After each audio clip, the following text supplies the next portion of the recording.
kuqala primary kuzawubuya amadada omileyo edamini uba asiqalanga kwapha ebuntwaneni bomntwana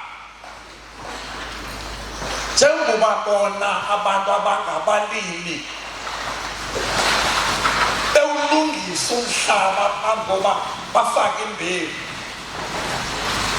babuye xa sebeyifakile imbewu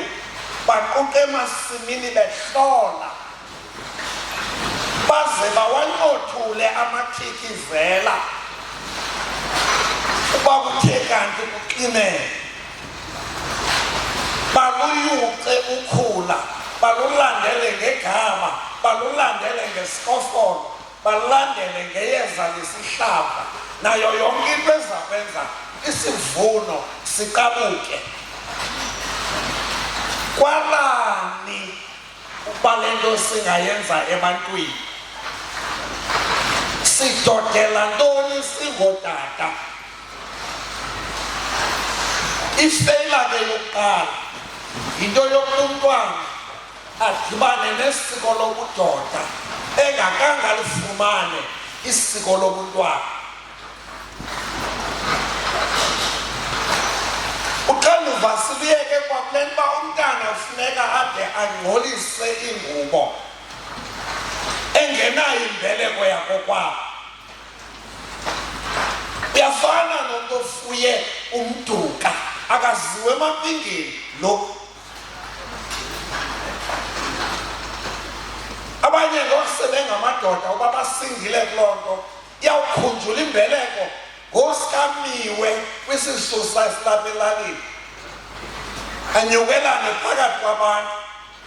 ngokumqala wakhe awuyazi kwa eyakokwabo adumntu ayokubanjwa kwezaa ndawo zingambini phantsi kwebhulukwe ukuze iphume inyama kanti uthixo abubunyanya bakokwabo ungumduka unoyise lo mntu inguku babendinini masingayikhumbuli into yembeleko ngosikikwe ukuthi ndifuna ukwaluka fike ke ngoku sekulandelelaniswa kusenziwa upetch sidala negeza kuloo nto isiko linendlela yalo yokulandelelana akuyigqiba imbeleko emele kukuququzelelwa ngutata ofuna ushiya umzila kokwabo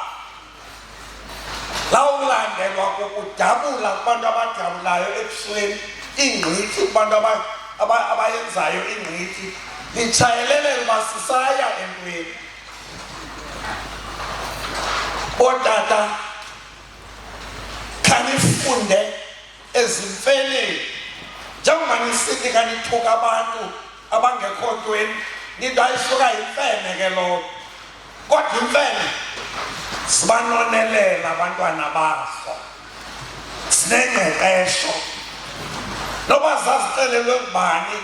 imfene engumntwana ayithi intlaka emhlophe uba ibonwe seyiginya iqujwa nasesiswini ikrwitshwa kude kuphume le nto ityile ingafanelanga uyitya lindala iwuthathe lo mthamo iwufake kuyo umthetho wakwamfene lowo esa emlweni uyabalekwa abafazi nabantwana phambili amadoda kunyanzelwa emva kumane kunyekwa utshaba luqotyiselwa ngokukhathazelisa amabala singamadoda njani thina